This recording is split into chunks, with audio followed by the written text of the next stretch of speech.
여러분 안녕하세요. 반갑습니다.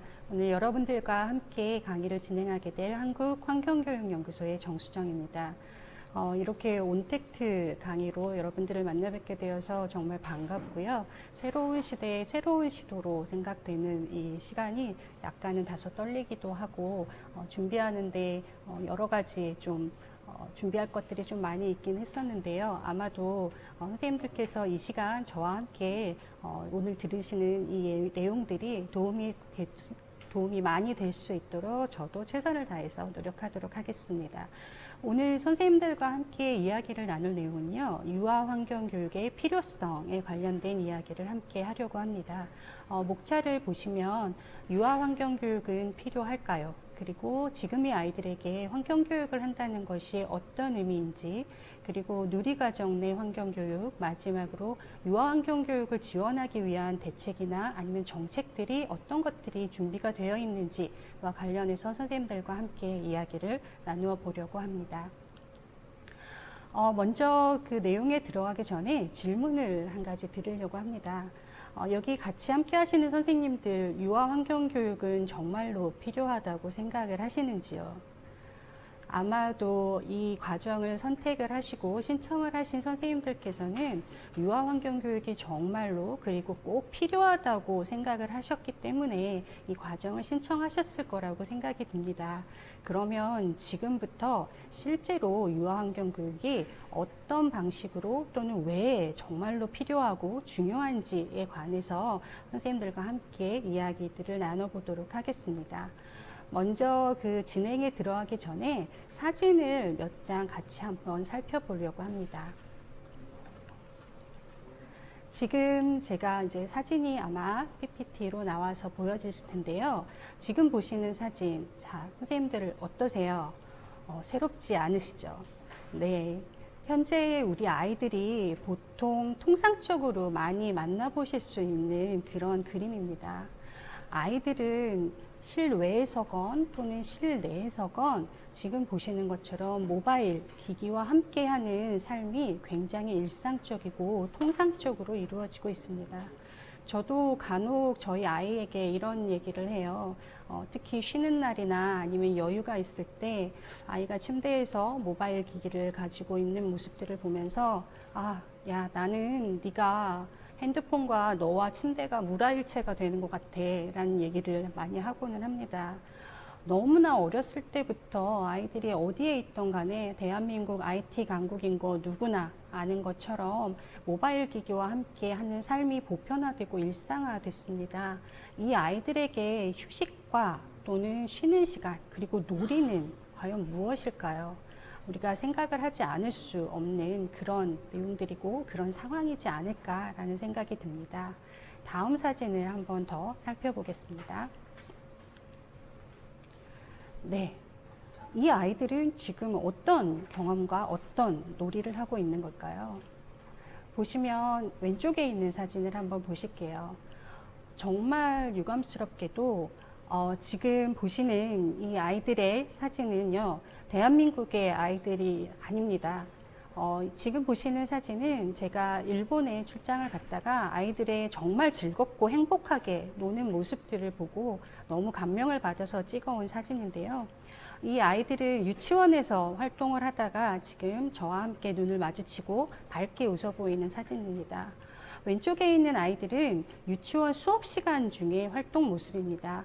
네, 이 활동이 유치원 정규 교과 시간이나 수업 시간에 이루어진 활동은 아니었고요. 아이들이 수업 시간에 들어가면서 선생님께 손을 들고 질문을 했다고 해요. 선생님, 제가 오늘 수업을 받을 수 있을 만한 기분이 아닌 것 같아요. 그래서 저는 밖에 나가서 놀고 싶어요. 라고 선생님께 요구를 했더랍니다. 선생님께서, 물론 보조교사 선생님께서 같이 아이들을 수업에 참여하고 싶지 않은 아이들을 데리고 나가셔서 그날 비가 굉장히 많이 온 이후였는데요. 아이들이 물에서 첨벙첨벙 쉽게 뛰어놀 수 있도록 자전거도 아이들이 놀고, 그다음에 흙탕물 장구도 치고 열심히 노는 사진, 그 광경 중에 제가 사진을 찍었던 사례입니다. 아마도 많은 부모님들께서 아이들이 이런 방식으로 노는 걸 보시면 찬반 의견이 좀 많이 갈리실 것 같아요. 정말 이렇게까지 놀아야 되나? 그리고 이런 놀이가 우리 아이들의 경험 속에서 몇 번이나 과연 있었는가를 생각해 보지 않을 수 없었던 광경이었던 것 같습니다. 오른쪽에 보시는 사진은요, 조금 더 어린 유아의 사진이죠. 어린이집에서 찍은 사진인데요. 사진이 조금 작아서 보이지 않으실 수도 있겠습니다만, 이 아이의 그 입 주변을 잠깐 보시면요. 아이 입 주변에 흙이 많이 묻어 있는 모습을 보실 수가 있습니다. 네, 맞습니다. 저희 어렸을 때도 그런 경험들 한 번씩 있으시죠. 아이가 흙바닥에서 기어다니면서 놀다가 자기도 모르게 흙을 조금 먹었던 모습입니다. 아마 지금의 어머님들이 이 광경을 보셨으면 귀여움을 토하셨을 것 같아요.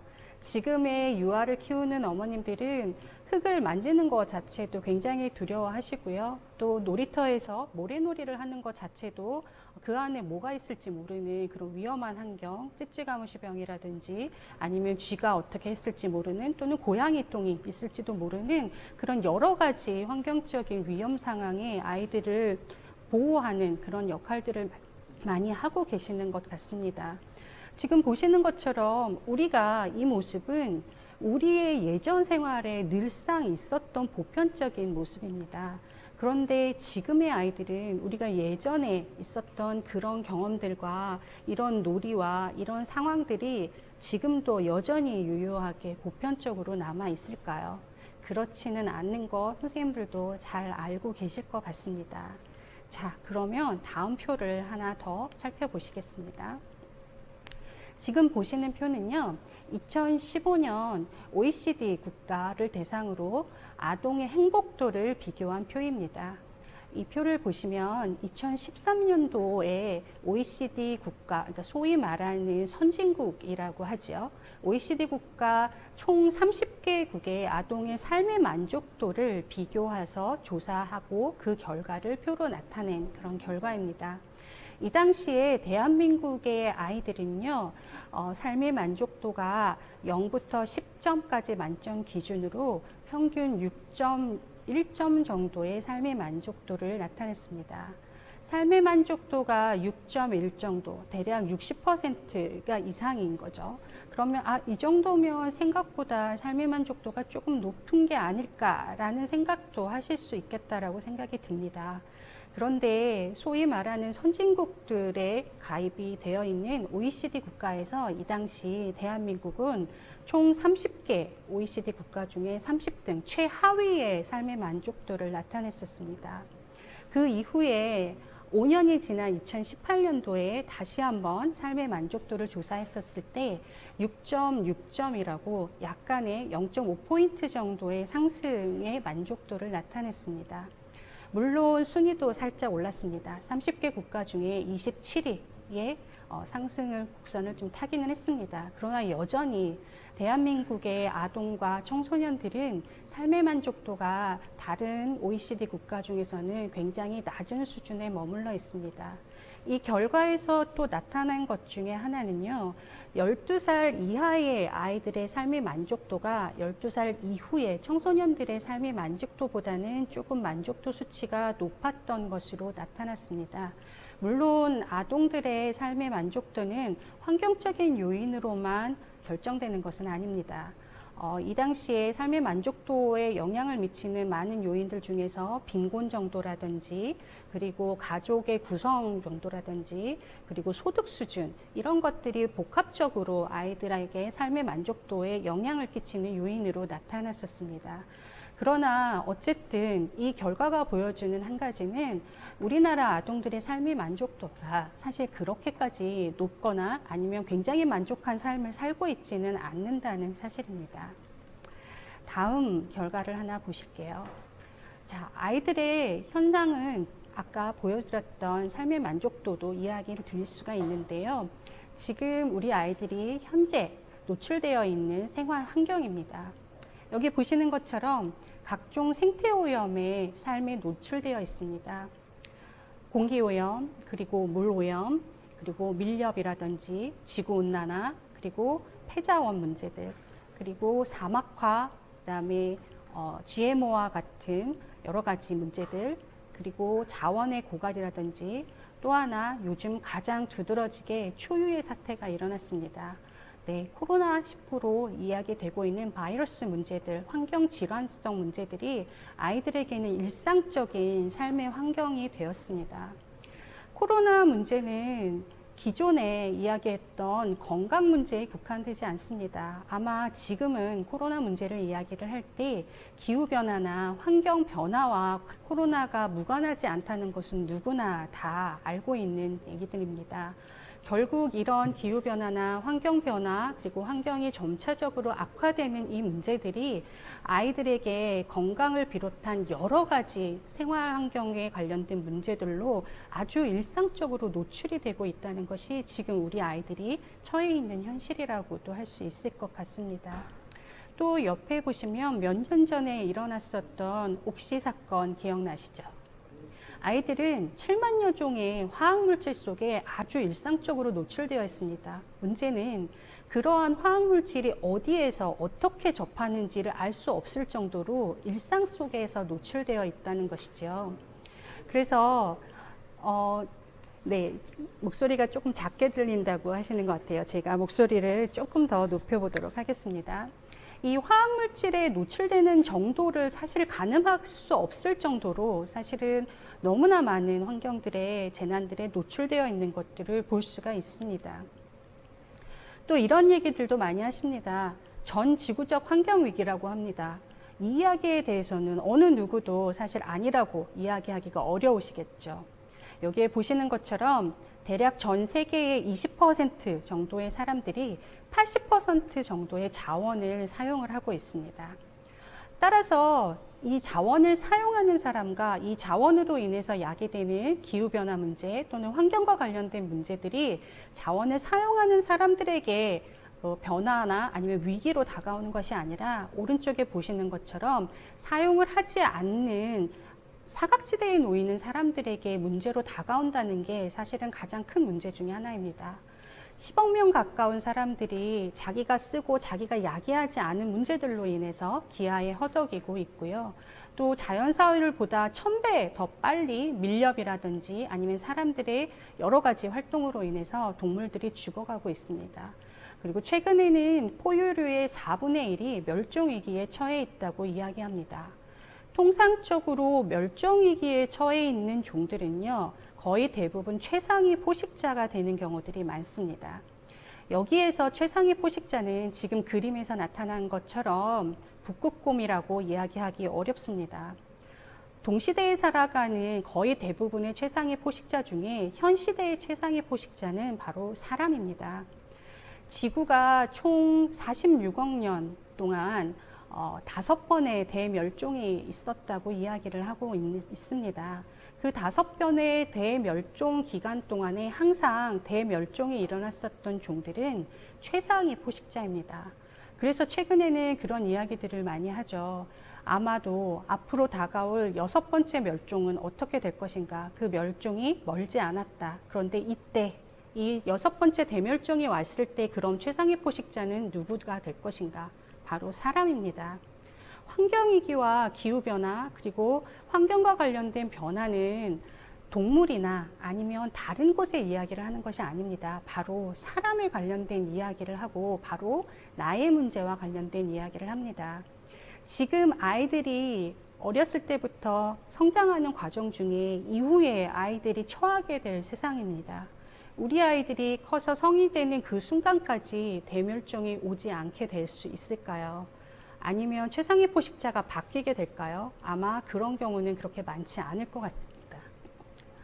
다음 사진을 보시면 이뿐만이 아니라 사막화의 문제도 점점 더 환경위기로 이야기가 되고 있습니다. 중국 사막화 지역 중에서 1900년대 이후, 그러니까 최근이죠. 최근에 사막화 형성된 지역이 그 이전보다 속도가 훨씬 더 빠르게 진행이 되고 있는 걸 볼 수 있습니다. 그 이전에 없었던 문제들, 미세먼지 문제라든지 그다음에 최근에 코로나 문제라든지 이런 문제들, 예전에는 상상조차 할 수 없었던 환경적인 문제가 지구를 위협하고 사람들을 위협하고 있습니다. 이런 위협 가운데 우리 아이들이 정말 처해 있다고 보시면 될 것 같습니다. 마지막으로 한 가지 예시를 하나 더 보도록 하겠습니다. 별로 자랑스러운 결과는 아닌데요. 2018년도에 여기 보시는 것처럼 한국경제신문에 났던 아주 충격적인 기사였습니다. 서울은 세계 189개국 13,844개의 도시 중에 2018년도 그 당시에 이산화탄소 배출 1위 도시를 기록했습니다. 그 이전에는 사람들이 이산화탄소 배출은 미국이나 중국 같은 큰 나라 또는 경제 발전을 막 하는 나라들이 당연히 1위라고 생각을 했습니다. 그런데 이 당시의 결과 조사들을 해보니 정말 대도시라고 하는 가장 대한민국에서 번화하는 도시인 서울이 이산화탄소 배출 1위 국가로 선정이 됐습니다. 국가가 아니라 도시로 선정이 됐죠. 서울만 그랬느냐? 결코 그렇지 않습니다. 보시는 것처럼 부산은 52, 대구는 115위, 여기를 포함해서 11개 도시가 굉장히 상위권에 링크가 되었습니다. 이제 대한민국은 기후변화의 주범인 이산화탄소를 배출하는 데 영향을 굉장히 크게 미치고 있는 나라에 속하고 있습니다. 그리고 이 안에서 우리 아이들의 대부분의 아이들이 생활하고 있습니다. 이것이 바로 우리 아이들이 현재 처하고 있는 상황이고 현실입니다. 자, 선생님들, 제가 지금까지 사실은 그렇게 즐거운 얘기를 드리지는 않았던 것 같습니다. 그리고 이 이야기들은 새로운 뉴스가 아닙니다.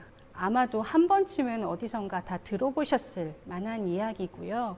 우리가 극히 잘 알고 있기도 하고 오랫동안 들었던 이야기도 합니다. 그리고 선생님들은 알고 계십니다. 그리고 선생님들 뿐이 아니라 매우 많은 사람들도 기후변화, 그리고 환경변화, 환경위기와 관련된 내용을 알고 있습니다. 그런데 문제는 여기에 지금 제가 드린 것 같은 문제입니다. 우리는 이런 사실을 알고 있습니다.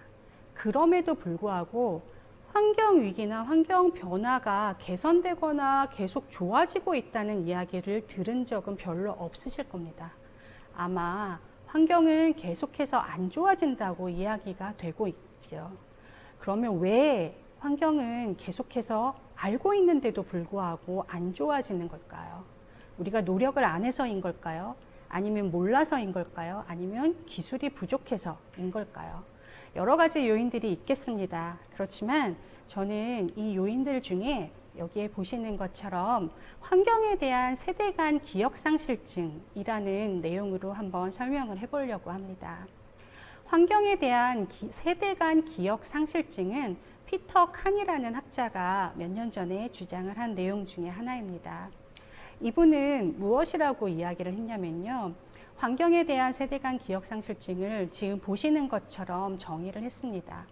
우리가 보통 환경위기, 환경이 변화했다라고 이야기를 할 때 그 기준이 되는 그 기준 시점을 우리의 세대, 바로 전 세대를 기준으로 비교를 한다는 것입니다.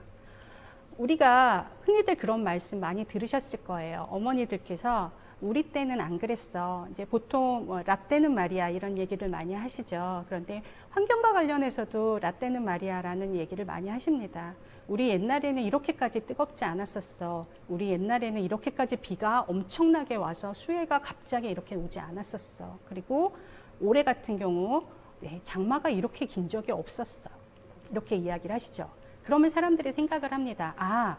우리 엄마 세대에 비해서 환경이 좀 변화하는구나. 우리가 좀 경각심을 가져야 되겠다라는 생각을 하죠. 그런데 우리가 조금 다시 한번 생각을 해볼게요. 그럼 우리의 어머니의 그 위에 어머니는 어떤 말씀을 하셨을까요? 그런 얘기를 안 하셨을까요? 그렇지 않습니다. 우리 어머니의 어머니 세대에서도 똑같은 말씀을 하셨다는 거예요.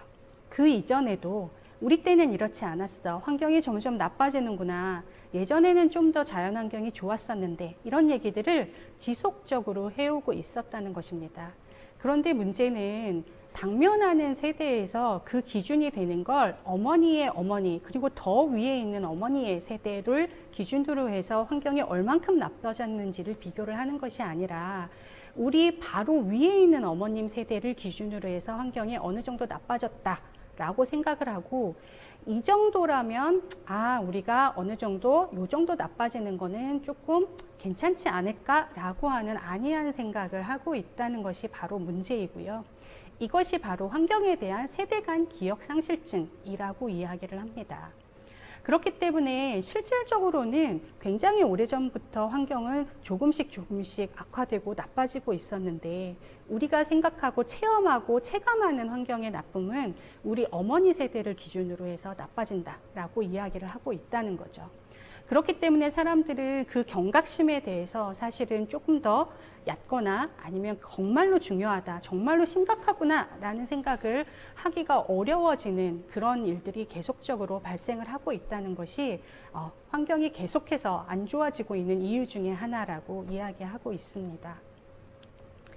자, 그러면 우린 이걸 극복해야 되겠죠. 그리고 우리 아이들에게 계속적으로 점점 더 나빠지는 환경을 줄 수는 없겠죠. 이건 부모의 책임이기도 하고요. 우리 세대의 책임이기도 합니다. 그럼 우린 이걸 어떻게 극복하면 좋을까요? 극복하는 방식은 당연히 여러 가지 방식이 있습니다. 경제적인 차원으로도 극복할 수 있겠고요. 그리고 과학적인 기술을 통해서도 극복할 수 있습니다. 그렇지만 저는 여기에 보시는 것처럼 우리가 이 환경과 관련된 위기를 극복할 수 있는 원인 또는 그 기반에 대해서 사회 생태의 기억이라는 이론으로 말씀을 한번 드려보려고 합니다. 네, 여기 보시는 것처럼 사회 생태의 기억 이론은 2016년에 김고은 박사가 박사학위 논문에서 이야기가 시작된 내용이라고 볼 수 있습니다. 어떤 사람이 태어나서 성장 과정을 겪는 중에 이 사람이 어디에선가 생활을 하게 되겠지요. 그러면 그 생활을 하는 장소가 존재를 하게 되고요. 이 장소에서 어떤 실천과 어떤 경험을 하느냐에 따라서 이 사람의 성장 과정 중에 사회 생태 기억이라는 게 형성된다는 것이 논리라고 할 수가 있겠습니다. 이때 어떤 장소에서 경험하는 굉장히 환경 친화적이고 자연적인 굉장히 긍정적인 경험과 여러 가지 실천들이 이 사람한테는 자연 친화적이고 또는 아름다운 자연으로 사회 생태 기억이 만들어질 수 있을 거고요. 반대로 우리가 인공적이거나 또는 좋지 못한 환경이나 아니면 굉장히 오염된 환경이나 이런 장소에서 네거티브한 부정적인 실천이나 부정적인 경험을 했을 경우에는 이 사람의 사회 생태 기억은 사실 좀 더 부정적이거나 좋지 못한 기억으로 남아 있을 거라는 것입니다. 한 가지 예시를 한번 들어볼게요. 제가 유아환경교육 연수할 때 선생님들께 많이 예시로 드리는 내용입니다. 몇 년 전에 제가 초등학생을 대상으로 하는 숲교육 프로그램의 모니터링을 함께 나간 적이 있었습니다. 숲교육을 하다 보니 선생님께서 아이들을 데리고 숲으로 같이 인솔을 해서 들어가셨어요. 그래서 숲교육을 이제 막 진행을 하시다가 일정 시간이 돼서 아이들을 이제 앉히고 나서 자리에 앉혀서 조용히 눈을 감고 한 2분 정도 그냥 소리도 듣게 하고 가만히 아무 말 하지 않고 자연을 느낄 수 있는 시간을 주셨습니다. 그리고 나서 선생님께서 질문을 하셨어요. 얘들아, 지금 이렇게 2분 동안 있으니까 숲에 들어온 느낌이 어때? 라고 질문을 하셨어요. 자, 우리가 선생님들께서 그 질문을 받으셨다고 한번 상상을 해볼게요. 그럼 우리는 어떤 대답을 할까요? 네, 통상적으로는 숲에 오니까 너무 좋아요. 숲에 오니까 시원해요.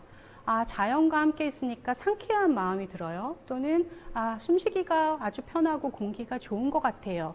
아마 이런 대답을 질문을 하신 선생님께서도 기대를 하셨을 것 같아요. 그런데 의외의 대답이 있었습니다. 아이들은 뭐라고 대답을 했냐면, 물론 그런 대답을 선생님께서 원하시는 대답을 한 아이들도 있었습니다. 그런데 몇몇 아이들은 뭐라고 대답을 했냐면요. 선생님, 숲에 들어오니까 너무 시끄러워요. 선생님, 숲에 들어오니까 벌레들이 자꾸 쫓아다녀서 정말 빨리 나가고 싶어요. 선생님, 숲에 들어오니까 답답해요. 라는 반응을 했습니다. 다들 너무나 놀랐죠. 선생님께서 다시 질문을 하셨어요. 숲에 들어왔는데 왜 시끄럽니? 라고 질문을 했어요. 그랬더니 아이들이 뭐라고 대답을 하냐면, 선생님, 숲에 있는 새소리가 시끄러워요. 선생님, 숲에서 흐르는, 계곡에서 흐르는 물소리가 너무 시끄러워요. 선생님, 숲에서 들리는 뭔지 모르겠는데 벌레 소리인 것 같아요. 시끄럽기도 하고 무서워요. 라고 대답을 했습니다. 어른들이 생각하는 숲에서 들리는 물소리, 숲에서 들리는 새소리는 즐겁고 좋은 생태기억에서 나오는 소리들입니다. 그런데 도시에서 자라고 아파트, 그리고 빌딩 숲에서 자라는 아이들은 아파트에서 들리는 자동차 소음이나 아스팔트에서 들리는 여러 가지 사람들의 소음이나 기계 소음과 관련해서는 지금의 아이들은 소음으로 느끼지 않더라는 것입니다. 그런데 반대로 숲에 들어오니 새소리나 물소리 같은 자연의 소리가 이 아이들에게는 소음으로 들리고 있다는 것입니다.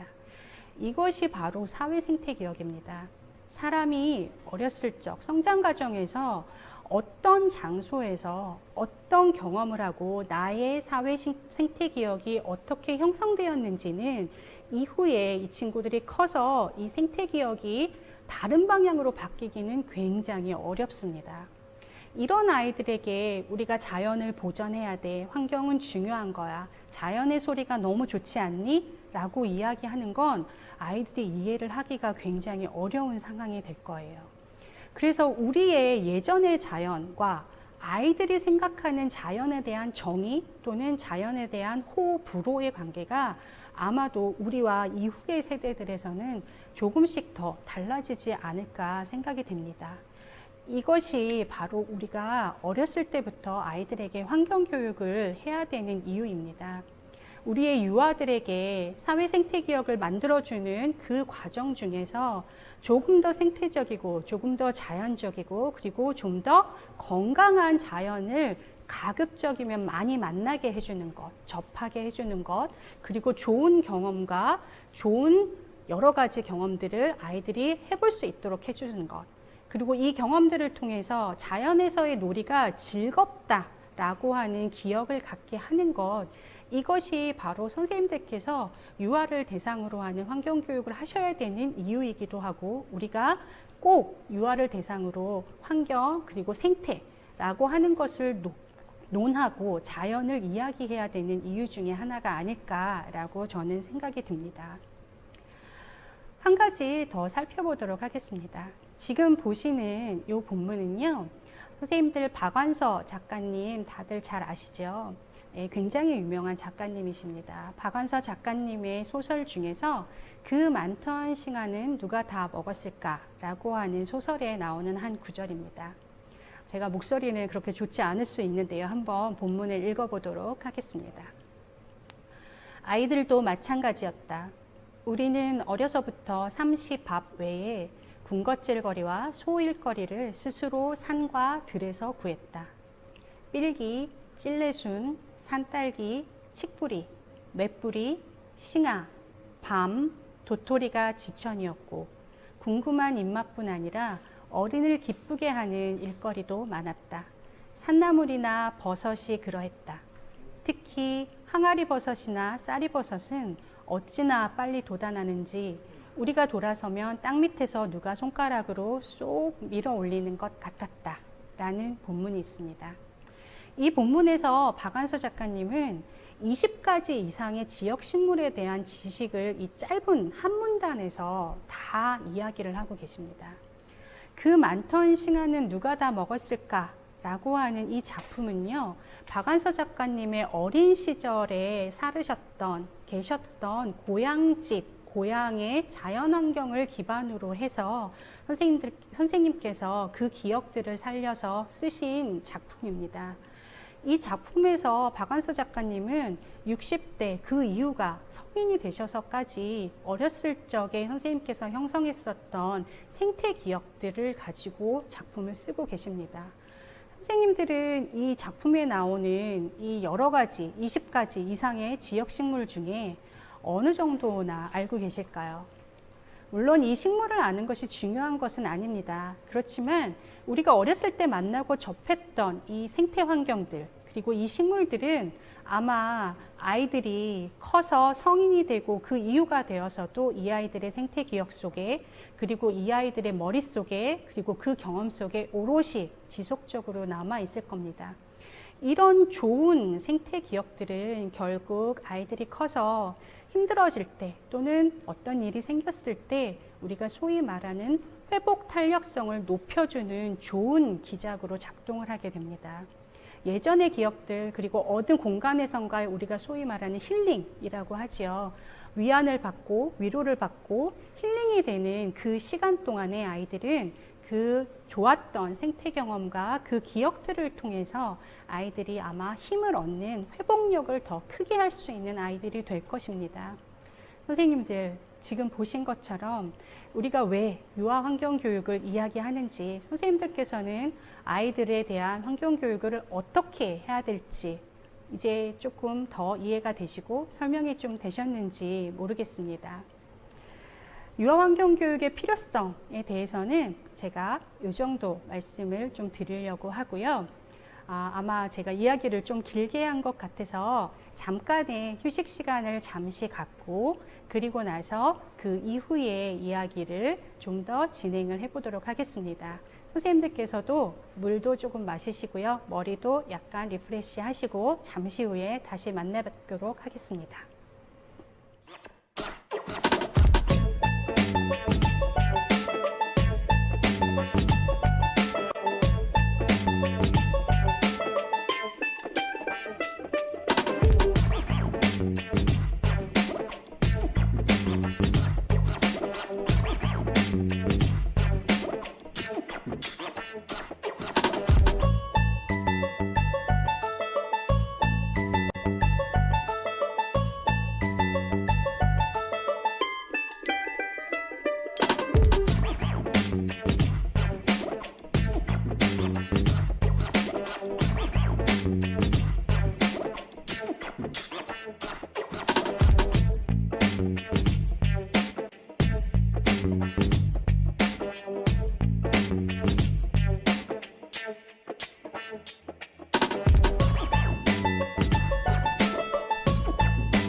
자, 그러면 이번에는 두 번째 주제로 한번 들어가 보도록 하겠습니다. 네, 영상 PT에서 보시는 것처럼 두 번째는 지금의 아이들에게 환경교육을 한다는 것은 어떤 의미인지, 그리고 어떤 환경교육이 필요한지와 관련된 이야기를 좀 말씀을 드려보도록 하겠습니다. 지금 보시는 이 사진들 아마 많이 익숙하시죠? 아까 오셨던 여러 가지 사진들도 많이 익숙하셨을 거라고 생각이 듭니다. 좀 전에 들으셨던 것처럼 우리 아이들이 현재 당면하고 있는 또 우리 아이들의 주변 환경입니다. 도시화 그리고 학습에 너무나도 많은 학습에 계속 노출되어 있는 아이들, 그리고 콘크리트 하천이라든지 아니면 글로벌 경쟁력을 지속적으로 이제 아이들에게 계속 압박하고 있기도 하고요. 또 흙을 밟기 어려운 아스팔트가 도시에서는 아주 기본적으로 아이들이 세팅되어 있는 환경이라고 할 수 있습니다. 그런데 이런 환경에서 지속적으로 생활하고 있는 아이들에게 환경교육을 하자, 그리고 환경교육을 하는 어른들은 계속적으로 이런 얘기들을 합니다. 쓰레기 버리지 마라 얘들아, 자연을 보호하자, 에너지 절약해라, 물을 아껴 써라, 그리고 기후변화를 완화시켜라.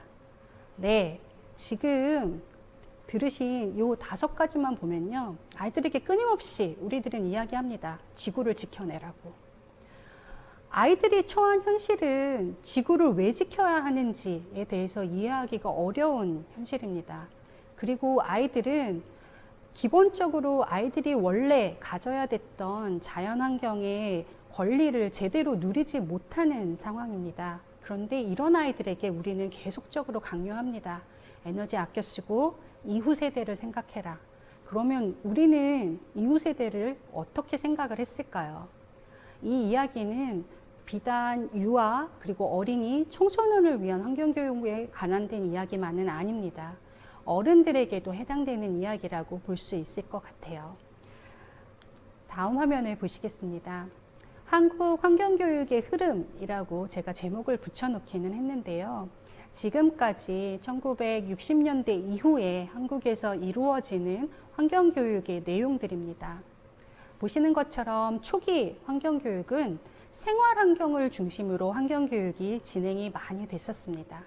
수질 문제라든지 대기 문제라든지 또는 쓰레기 문제, 그리고 소음과 관련된 문제, 악취와 관련된 문제, 우리 생활 주변에 일어났었던 많은 환경 문제들을 어떻게 해결하면 좋을지, 그래서 과학적 지식을 기반으로 해서 우리가 환경 문제가 무엇인지에 대해서 제대로 이해하고 이 문제를 해결하기 위한 나의 실천은 무엇이 필요한 건지, 보시는 것처럼 친환경 행동 교육에 중점적으로 교육이 진행되었습니다. 그러다가 우리가 이런 환경 교육만 가지고는 아이들에게 지속적으로 계속 의무감을 주고 그리고 나서 개인적인 실천이라든지 행동을 강요하는 것에 국한되면 실질적으로 왜 이런 일을 해야 되는 건지, 그리고 마음에서 우러나는 행동들을 하기가 어렵다는 비판과 반성들이 일어나기 시작을 했습니다. 그래서 1990년대 이후에 제2기 환경교육이라고 이야기하는 그 시점부터는 기존에 있었던 생활환경 문제를 해결하는 환경교육과 더불어서 자연 생태와 관련된 환경교육의 중요성이 부각되고 강조가 되는 시기입니다. 이 시기에는 숲이나 강, 그리고 바다, 그리고 습지, 이런 곳들을 아이들하고 직접적으로 자연 체험을 통해 다니면서 생명을 정말 직접적으로 느껴보고 자연을 경험하고 자연 체험들을 하면서 생태의 감수성을 높이는 방향으로 환경교육이 진행이 됐습니다. 아이들이 자연을 체험하고 자연 속에서 놀고 그리고 자연과 더 가까이 지내면서 자연과 친해지는 계기를 마련을 해주자는 것이었죠.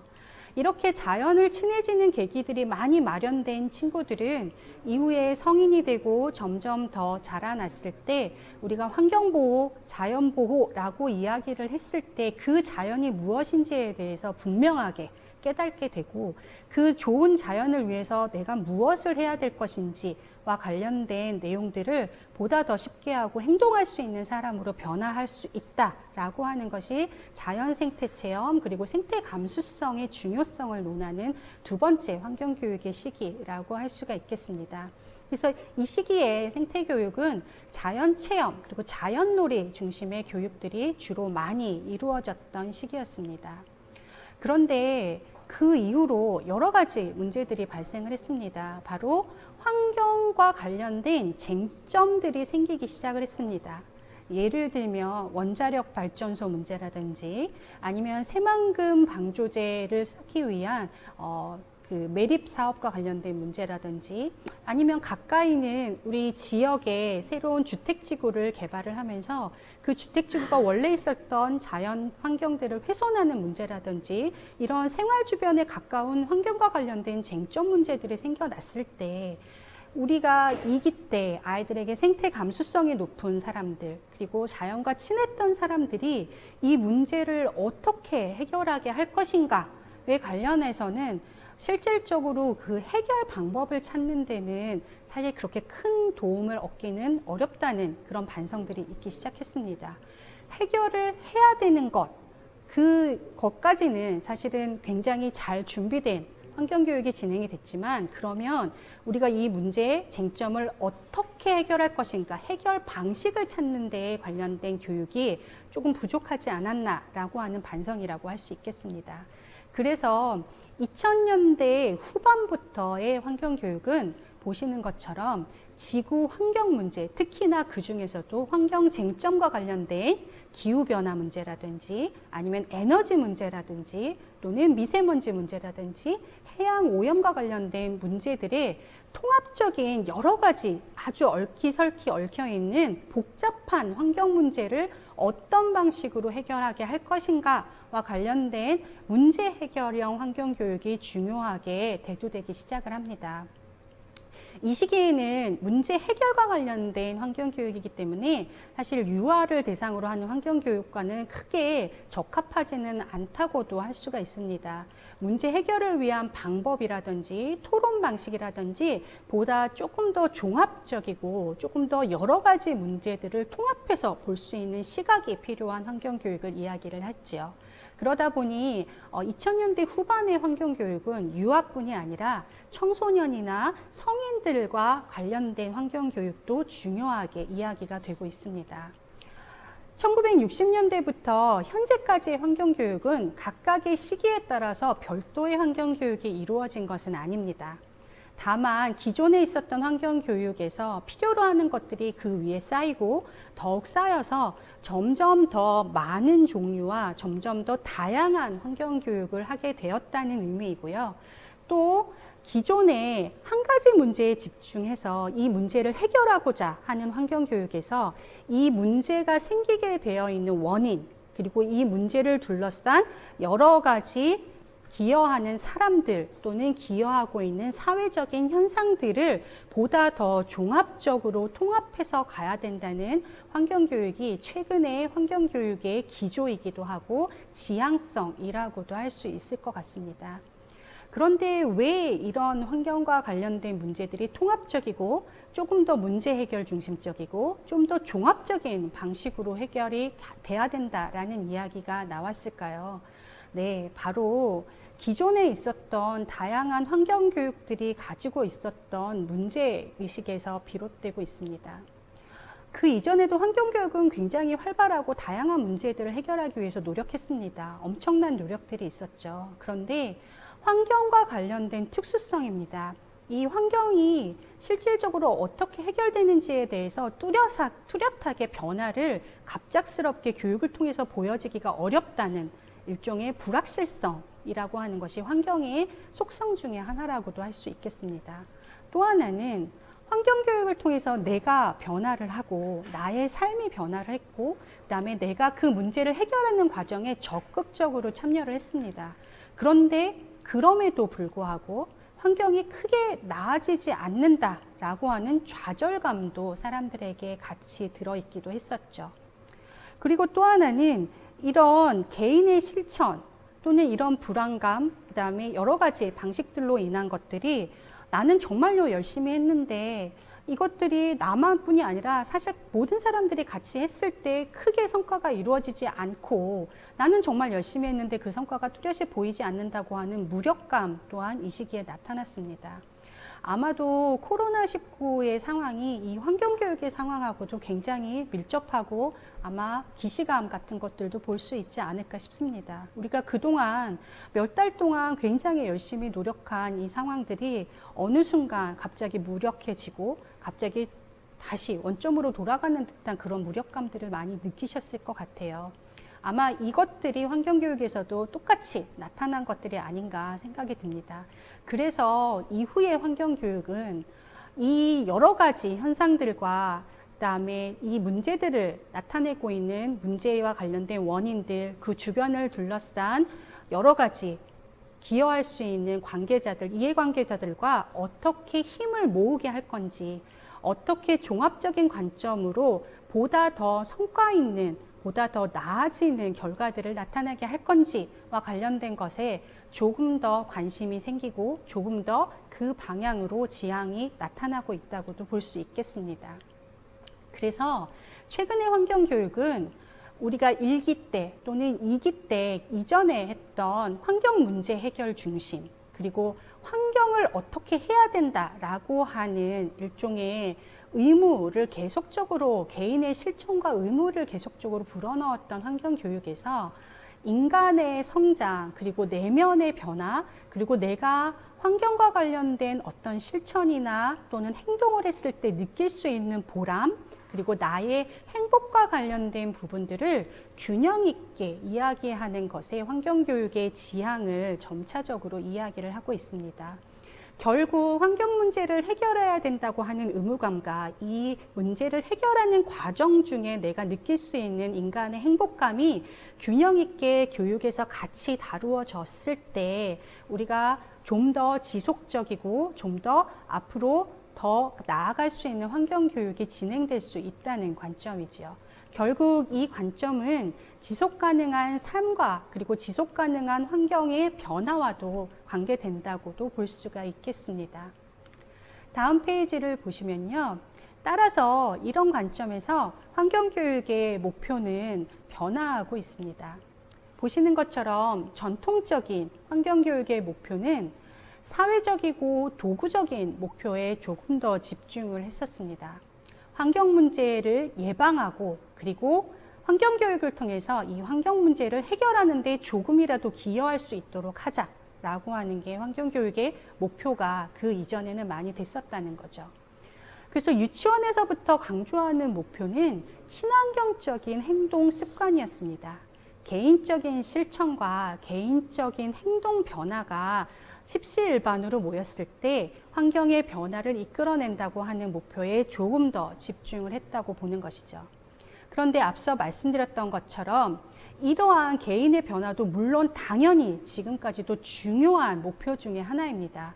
그렇지만 개인의 변화만으로는 환경을 변화시키기에는 약간의 부족함이 있다는 거죠. 그래서 결국은 우리 개인의 실천과 우리 개인의 행동의 변화와 더불어서 이 개인을 둘러싼 환경 문제를 일으키는 또 야기시키는 원인과 관련된 것들을 변화할 수 있는 정책 그리고 제도와 관련된 것들까지 우리가 종합적으로 고려해서 환경교육이 진행이 되어야 되고 이 진행되는 과정에서 이것에 참여하는 사람들이 행복하고 즐거워야지 지속적인 환경교육이 진행될 수 있고 또 환경교육이 즐겁게 계속적으로 진행될 수 있다는 것이 변화하는 새로운 목표와 관련된 내용입니다. 그래서 새로운 목표에서는 개인적이고 내재적인 목표가 추가되고 있습니다.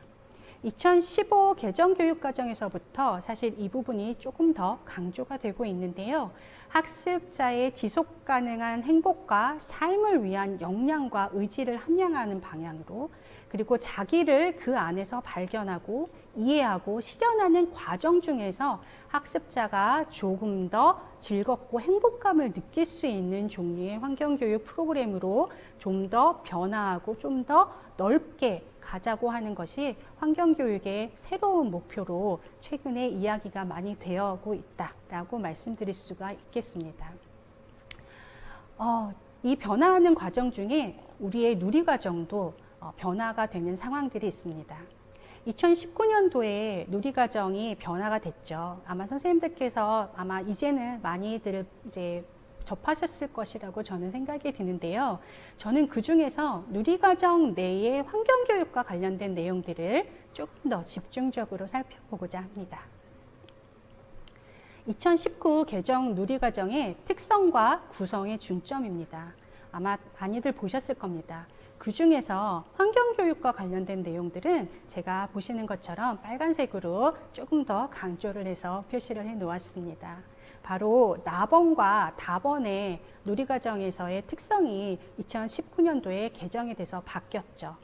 유아의 전인적인 발달과 행복을 추구하는 것으로 누리과정이 변화가 됐습니다. 그리고 아마 가장 큰 변화는 선생님 중심, 교육 프로그램 중심에서 유아 중심, 그리고 놀이 중심의 교육을 추구하는 방향으로 누리과정이 바뀌었습니다. 그래서 기존에는 어떤 학습을 진행이 되면 좋을까, 아이들과 무엇을 하면 좋을까, 이런 교육 계획이나 이런 것들이 굉장히 중요했었는데요. 물론 지금도 중요합니다. 그런데 놀이를 중심으로 아이들이 스스로 그 놀이 속에서 깨달을 수 있고 또 발전할 수 있는 방식으로 누리과정이 바뀌었다고도 볼 수가 있겠습니다. 그러면서 2019년 개정 누리과정에서는 기존의 3세, 만 3세, 만 4세, 만 5세로 구분되어 있었던 누리과정의 내용들을 보편적으로 만 3세에서 5세를 통합적으로 적용할 수 있도록 누리과정의 내용들이 구성되어서 바뀐 것들을 아마 살펴보실 수가 있을 겁니다. 네, 지금 보시는 내용은 누리과정, 바뀐 누리과정에서 추구하는 인간상과 목적 그리고 목표입니다. 이 목적과 목표에서는요, 크게 5가지의 유아에서 추구하는 인간상이 제시되고 있습니다. 그 중에서 환경교육과 관련된 목표는 마지막에 있는 더불어 사는 사람입니다. 물론 유아에게서 더불어 사는 사람을 얼마나 기대할 수 있을까라는 물음을 하시기도 합니다. 그렇지만 우리가 유아와 관련된 활동들, 유아들이 생활하는 환경 중에서 얼마든지 친구들과 함께 그리고 어른들과 함께 더불어 사는 그 과정들을 학습하는 건 오래전부터 유아 교육에서 굉장히 중요하게 다루어지고 있던 내용입니다. 그 내용들이 2019 개정 누리과정에서 훨씬 더 중요하게 추구하는 인간상으로 강조되었다고 볼 수가 있고요. 환경교육은 사람과 더불어서 사는 사람뿐이 아니라 인간과 자연, 환경이 더불어서 어떻게 같이 살아갈 수 있을지 그런 사람들을 만들어내고 그런 사람들이 될 수 있도록 함께 노력하고 학습하는 것에 좀 더 초점이 있다고 말씀드릴 수가 있겠습니다. 그러면서 목표의 5가지 중에 환경교육과 관련된 아주 중요한 목표가 또 신설이 된 걸 볼 수가 있습니다. 바로 5번의 내용이지요. 사람과 자연을 존중하고 배려하며 소통하는 태도를 기르는 것이 5번째 누리과정에서의 가장 큰 목표로 들어가 있습니다. 아마도 누리과정에서의 이러한 인간상과 목표로 인해서 아마 이후에 우리의 유아교육에서는 환경교육, 생태교육, 그리고 자연과 함께하는 더불어 사는 교육, 그리고 자연 속에서 함께 놀이로서 하는 교육들이 점차적으로 더 중요하고 그 놀이에 또는 환경교육과 관련된 내용들이 더 풍부하고 많이 중요하게 다루어지고 만들어지지 않을까라는 기대와 함께 선생님들께 아마도 일종의 숙제로 들어가 있지 않을까라는 생각이 좀 들기도 합니다. 지금 보시는 내용은 2019 개정 누리과정의 내용 범주를 좀 비교를 한 내용입니다. 2015년도 누리과정과 19년도 개정된 누리과정에서 약간의 변화들이 있는데요. 큰 변화도 있지만 사실 이 영역별로 변화들도 좀 있는 걸 볼 수 있습니다. 그 중에서 환경교육과 관련된 자연탐구 영역에서는 사실은 조금 더 변화 과정이 좀 두드러진다고도 볼 수가 있었습니다. 예전에 자연탐구 영역에서는 탐구하는 태도를 기르기, 그리고 수학적 탐구하기, 과학적 탐구하기가 내용 범주에서 중요하게 다루어졌던 내용입니다. 그런데 새로운 누리과정에서는 탐구하는 태도를 기르는 것이 아니라 이 탐구하는 과정을 즐기는 것, 그리고 생활 속에서 탐구하는 것, 그리고 자연과 더불어 살기가 내용 범주의 중요한 부분으로 들어오는 변화의 양상이라고 볼 수 있습니다. 그래서 환경교육을 통해서 무엇을 가르치고 어떤 태도를 기르려고 하는 의무감을 주는 환경교육보다는 유아에서의 환경교육은 그 안에서 즐기는 환경교육, 그리고 그 과정 중에서 탐구할 수 있도록 하는 환경교육, 그리고 그 과정 안에서 자연과 더불어서 살고 자연과 더불어서 생활할 수 있는 삶의 태도를 바꿔주는 환경교육으로 변화해야 된다는 것이 누리과정에서 새롭게 제시하고 있는 환경교육적 측면이라고도 보시면 되지 않을까 생각이 듭니다. 학년 수준에 따른 환경교육의 내용 선정과 관련된 내용입니다. 학습 단계에 따라서 이것은 발달 단계에 따라서 각각의 발달 단계에서 어떤 환경교육이 조금 더 적합할지와 관련된 것들을 제시해 놓은 상황입니다. 아마 선생님들께서 다루시는 취학 전 그리고 유치원 정도의 환경교육에서는 아마 분명히 모든 환경교육을 다 다루기는 어려우실 거예요. 근데 그 중에서 아동의 주위 환경, 그리고 가정 환경과 관련된 우리 주변, 생활과 관련된 환경 교육, 그리고 생활에서 만날 수 있는 자연과 관련된 환경 교육은 유아의 발달 수준에서 굉장히 중요하고 선생님들께서 다루셔야 되는 환경 교육 중에 하나가 되지 않을까 생각합니다. 나머지 내용들은 아마 프린트를 보시면서 이후에는 아이들이 이런 환경 교육이 더 적합하겠구나 라고 생각을 해주시면 될 것 같습니다. 자, 이런 유아 환경 교육을 지원하기 위해서 다양한 제도와 정책들이 사실 마련되어 있습니다. 아마 쉽게 접하실 수 있어서 많이 보신 분들도 계시고요. 또는 이런 내용이나 아니면 자료나 정보들이 접하기가 좀 어려우셔서 도대체 우리 환경교육을 위해서 무슨 지원이 있지? 라고 궁금해 하시는 분들이 있으실 것 같아서 제가 몇 가지 어떤 지원들이 이루어지고 있는지를 제시를 한번 해드리려고 합니다. 먼저 첫 번째, 환경부에서는 5년마다 국가환경교육 종합계획이라는 것을 수립합니다. 전체 국가에서 환경교육이 제대로 되기 위해서 어떤 계획을 수립해서 어떤 지원들을 해야 될까라고 하는 계획을 5년마다 한 번씩 세우게 되는데요. 2021년 내년은 제3차 환경교육 종합계획과 관련된 내용들이 실행되는 시기입니다. 2020년까지 지금까지는요 2차 국가종합환경교육 종합계획이 실행되고 있는 시기입니다. 그래서 내년 것이 아니라 일단은 2차년도 계획에서 지금 어떤 지원이 되고 있는지를 중점적으로 한번 살펴보도록 하겠습니다. 첫 번째, 환경부, 즉 국가에서 환경교육 지원을 위해서 특히 그 중에서 유아 환경교육을 지원하기 위해서 나와 있는 계획은 크게 여기 보시는 것처럼 4가지로 찾아보실 수가 있습니다. 첫 번째는 학교 환경교육의 활성화 부분입니다. 여기에서 학교는 유아의 경우에는 유치원이나 어린이집에 해당이 되겠지요. 그래서 학교를 비롯해서 어린이집, 유치원을 위해서는 그 중에서 유아는 유아 환경교육을 강화할 수 있는 방안들을 마련을 하고 있습니다. 두 번째는 사회환경교육의 활성화 부분에서는요, 대상별 환경교육의 다변화를 꾀하고 있습니다. 학교나 유치원, 어린이집에서 공교육 시간에 충분히 다룰 수 없는 환경교육을 학교 바깥에서 경험할 수 있도록 여러 가지 지원적인 장치들을 하고 있습니다.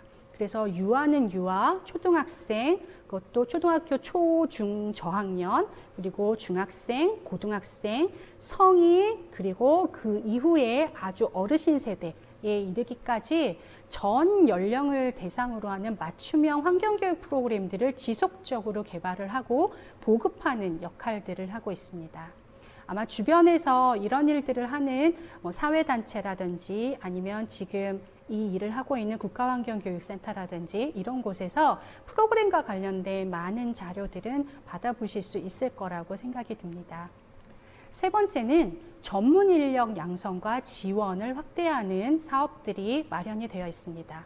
아마 지금 선생님들께서 보시고 있는 이 강좌도 이 3번에 있는 전문 인력 양성과 지원의 확대 측면에서 지원이 되고 있다고도 볼 수 있습니다. 바로 교사, 환경교육의 역량 강화, 그리고 교사의 환경과 관련된 인식을 제고하는 노력들을 하고 있습니다.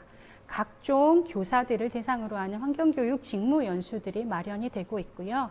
해마다 많은 선생님들께서 이런 환경교육과 관련된 직무 연수들을 받고 계십니다.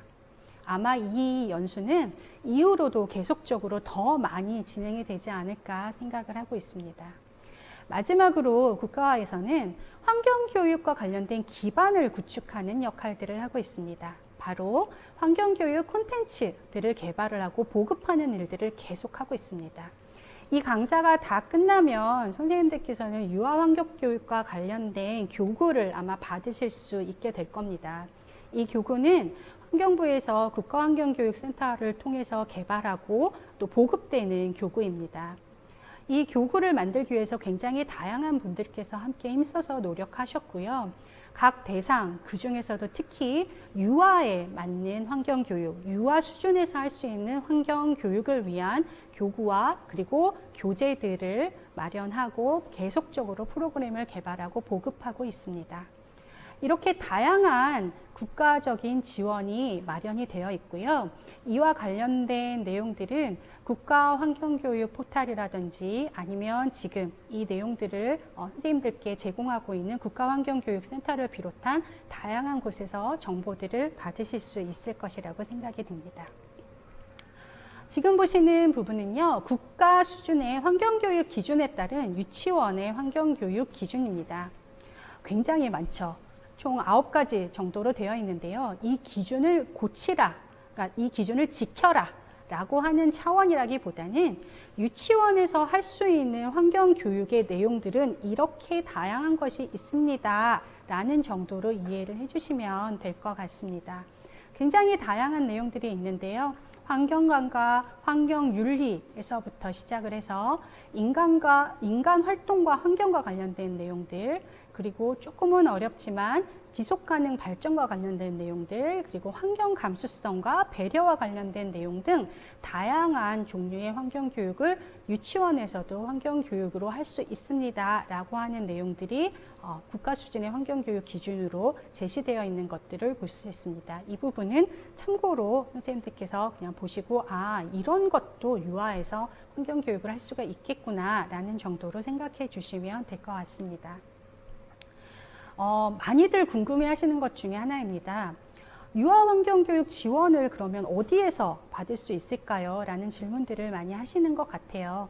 아까 말씀드렸던 대로 국가환경교육센터 그리고 환경교육 포털 이런 사이트 등을 통해서 선생님들께서 간접적으로 컨설팅이나 아니면 지원을 받으실 수도 있지만요. 좀 더 직접적인 지원을 받으실 수도 있습니다. 환경부에서는 유아환경교육관이라는 곳을 운영을 하고 있습니다. 지금 제가 앉아서 선생님들께 말씀을 드리는 이곳도 유아환경교육관입니다. 여기에 보시는 것처럼 수도권에는 3개의 유아환경교육관이 지정이 되어서 운영이 되고 있고요. 충남권에 1개, 그리고 충북권에 1개, 총 5개의 기관이 유아환경교육관으로 지정이 되어서 운영을 하고 있습니다. 이 유아환경교육관에서는 매 분기가 아니라 1년에 2번 정도 그 환경교육의 신청을 받습니다. 그래서 선생님들께서 계시는 그 기관에서 어떤 시기나 일정에 아이들을 데리고 환경교육관에 방문을 하셔서 환경교육을 하고 싶다라는 판단이 서시게 되면 홈페이지나 아니면 기관을 통해서 그 프로그램을 신청을 하실 수가 있고요. 이전에 코로나 사태가 되기 이전에는 실제로 유아환경교육관에서 아이들이 방문하고 기관별로 방문을 해서 다양한 환경교육들이 실천이 되고 진행이 되었었습니다. 아마도 코로나 상황 때문에 지금은 직접 교육보다는 간접적으로 지원할 수 있는 다양한 방식들이 마련이 되고 있는 것으로 알고 있습니다. 그래서 아마 선생님들께서 계시는 그 지역의 유아환경교육관이 이 중에서 가까운 곳이 어느 곳인지를 좀 염두에 두셨다가 이후에 아이들을 데리고 방문을 한번 해보시는 것도 저는 굉장히 좋은 경험이 되지 않을까라고 생각이 듭니다. 그런가 하면 산림청에서도 유아환경교육을 위한 지원들이 있습니다. 환경교육은 한 부처의 소유물이 아닙니다. 그러다 보니 물론 이제 유아환경교육관 그리고 국가환경교육센터는 환경부에서 좀 더 주체적으로 더 많이 신경을 쓰시고 운영을 하는 곳이기는 하지만 전국에 보시는 것처럼 총 대략 300개소의 유아숲 체험원이라고 하는 곳이 설치가 되어 있고 실제로 교육이 진행이 되고 있습니다. 유아환경교육관, 환경부에서 운영하는 유아환경교육관은 조금 차별성이 조금 있는데요. 환경부에서 운영하는 유아환경교육관의 경우에는 조금 더 종합적이고 총체적인 환경교육과 관련된 내용들이 교육의 내용으로 다루어집니다. 생활환경에서부터 자연환경, 생태환경, 그리고 환경 문제와 관련된 것들을 실내 그리고 실외에 아울러서 각종 교구나 교재, 그리고 이제 뒤에 보실지는 잘 모르겠는데요. 전시시설을 통해서 다양한 형태의 환경교육이 진행되고 있습니다. 그런데 산림청의 유아숲 체험원의 경우에는요, 주로 실외 교육을 중심으로 환경교육이 진행이 되고 있고요. 실제 유아를 위한 유아숲이라는 것들을 조성을 해서 생태 감수성이라든지 숲 체험 교육을 중심으로 환경 교육이 이루어지고 있는 것들을 볼 수가 있습니다. 맨 아래쪽에 보시면 전국에 있는 유아숲 체험원 등록 현황이 있습니다. 산림청 홈페이지에 들어가시면 각 지역별로 어디에 위치하고 있고 어느 곳에 유아숲 체험원이 지정되어 있는지를 찾아보실 수가 있습니다. 제가 선생님들께 소개해드리고 또 이야기하려고 하는 내용들은 여기까지입니다. 국가에서는 여러 가지 방식과 여러 가지 내용들로 유아 숲 그리고 유아 환경 교육과 관련된 지원 체계 그리고 지원의 내용들을 많이 준비하고 또 지원해 드릴 수 있도록 노력하고 있고요. 꼭 국가가 아니더라도 사회환경교육 관련된 진영에서도 선생님들께서 유치원 그리고 어린이집에서 하는 환경교육을 조금 더 발전시키거나 아니면 외부와 더 연결시켜서 더 풍부하게 하시고 싶다라고 하실 때 도움을 받거나 지원을 받으실 수 있는 기관들이나 루트들이 굉장히 많이 있습니다. 선생님들 제가 대략 한 1시간 20분 조금 넘게 선생님들과 시간을 함께 하고 있는데요. 제가 오늘 말씀드리는 내용들이 선생님들의 이후에 환경교육, 특히 아이들과 함께하는 환경교육에 도움이 되셨을지 잘 모르겠습니다.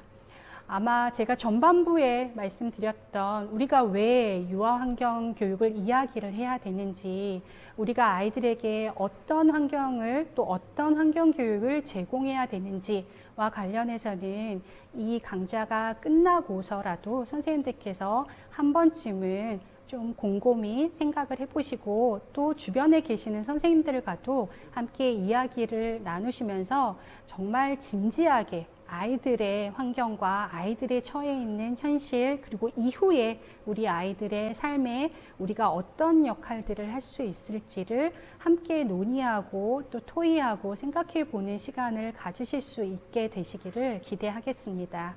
네, 저는 여기까지 선생님들과 이야기를 나누고요. 오늘 강좌는 여기에서 마치도록 하겠습니다. 감사합니다.